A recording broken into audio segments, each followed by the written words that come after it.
Well, good morning, everybody. Here we are on Friday morning. Nice, warm Friday morning. And we're continuing to read through 1 Kings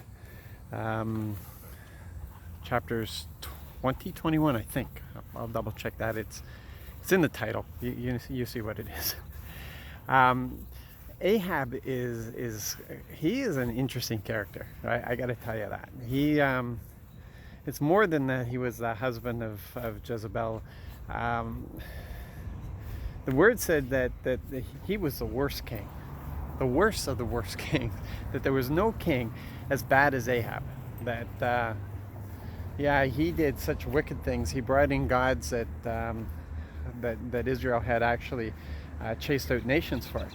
And he brought in all this Baal worship and everything else. And yet, at the same time, this is what's so weird and probably so sad about Ahab, is that there was an acknowledgement of Yahweh.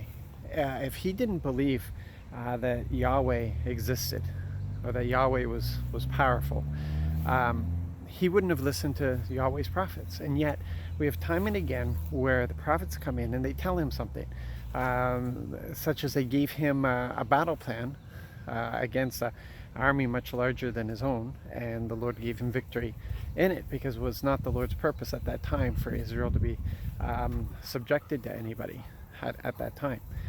And so we have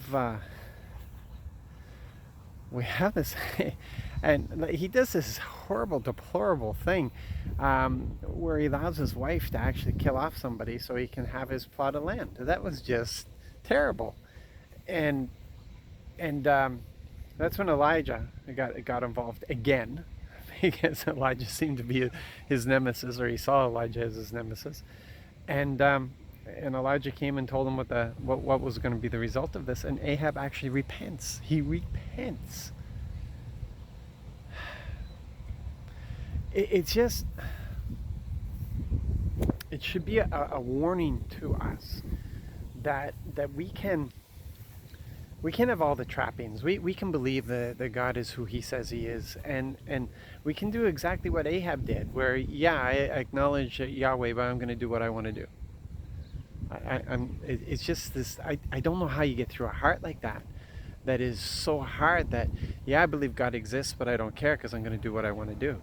And it's surprising how many people, they have that attitude, although they don't say it, and they would deny that they have that attitude, but they know what pleases God and they do the opposite.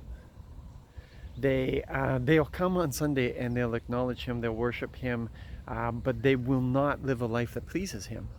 They'll do whatever they want on the other days of the week, although they'll worship him on Sunday. And it's a really terrible condition.